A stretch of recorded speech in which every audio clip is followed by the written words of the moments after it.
Hi there, welcome back to the ERSFEC video training series. In this video, we're going to learn how to set up, edit, and use our point of sale system for our cash registers. We're going to focus on settings and interface here, and we'll cover getting the point of sale app to work with your hardware in our hardware video series.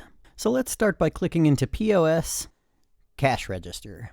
Now, if you're going to be using iPads for your point of sale app, you can either log into the back end of this ERS system using the web browser on your iPad and click on this link here, or you can just go to the App Store and do a search for ERS Admin, all one word. Now, we do have two mobile apps, so make sure you're downloading the ERS Admin app rather than the ERS Driver app. The Driver app is intended for our rental customers. Now, if you're going to be using Windows devices for your point of sale app, you can click here to download the executable file. So regardless of what kind of device you're using for your point of sale system, whenever you've opened up that app or executable file, you'll be prompted to enter in your folder name, username, and password.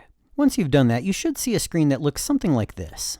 So we'll get back to that in just a minute, but first let's make sure that our categories and items are configured correctly. So the quickest and easiest way for us to organize our inventory in the point of sale the way we want it to is to go back into the back end and click on Configure Register.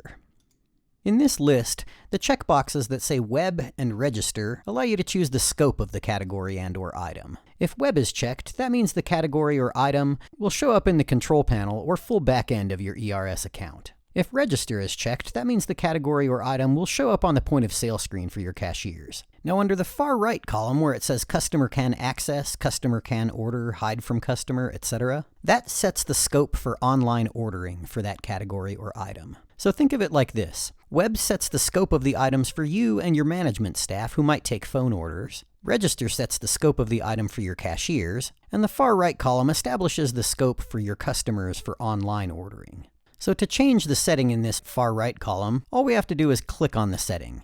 So if we leave a category in the Hide from Customer status, that means that it will not have its own category on the website that your customers can order directly from. But the items in that category are set to Customer Can Order. That sort of a setting is ideal for add-on items like invitations, party bags, etc. Now, if we have a category that is set to Customer Can Access, then there are three choices underneath that: Customer Can Order, Customer Can Only View, and Hide from Customer. Customer Can Order means that the item shows up in the category, and the customer can go ahead and order it on the website. Customer Can Only View means that the item will show up in the category, but it will not display a price, and the customer has to call to book the item. And Hide from Customer means that that item doesn't show up on the website. So feel free to scroll through all your items and categories that you have here and set the scope, and make sure to save your changes when you're done. So then let's go into the point of sale app and place a practice order.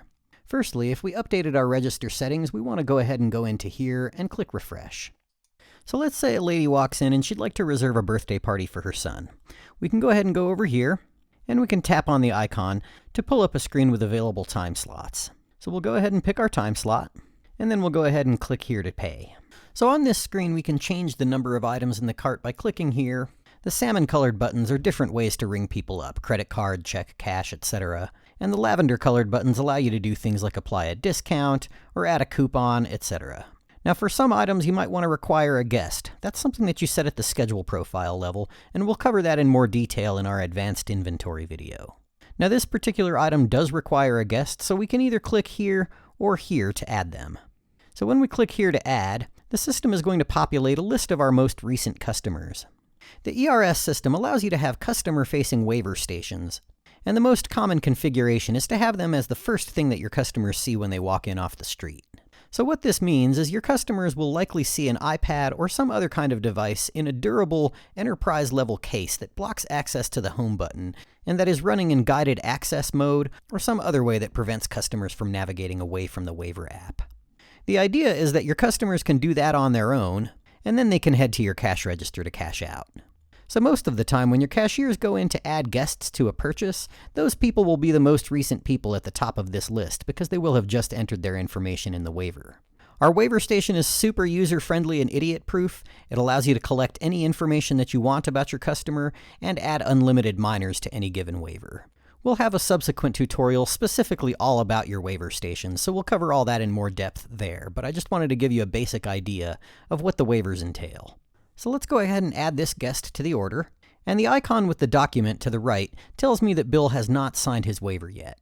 So your cashier can tap into that document symbol and then flip or swivel the iPad around to face the customer so he can sign. Or you could just send him back to the waiver station to sign. Either way, once he's signed, when you click back into the order, you'll see that S, and that tells us that he's signed. Now this box to the left of the customer's name allows us to check people in. In this case, I'm not going to check the customer in because they purchased this party for a few days from now. Alright, so I've got my total, I've got my guest, and the order is ready to be cashed out, so we're going to go ahead and do that. As you can see here, we can add a tip, and once we click to cash them out, the system will print their receipt and go back to the home screen for the next customer. So once we go back into the back end of the system, we can see that the transaction now shows up in our event calendar. And I wanted to show you that just to reinforce in your mind the idea that the ERS system is completely unified. Whether somebody calls in and you place an order over the back end, or a person reserves a party or buys a jump pass or something else like that online, or they walk in and pay at the cash register, once the transaction has been submitted, it shows up everywhere in the system. Alright, that about does it for this tutorial. In our next tutorial, we'll work on getting your waiver stations set up. Remember, as always, anytime you have questions about the system, you can always click into Help and go to the knowledge base to do a keyword search. And of course, you can always reach out to the tech support department at 505-435-9731, extension 102, or support@eventrentalsystems.com. Thanks for watching, and we'll see you soon.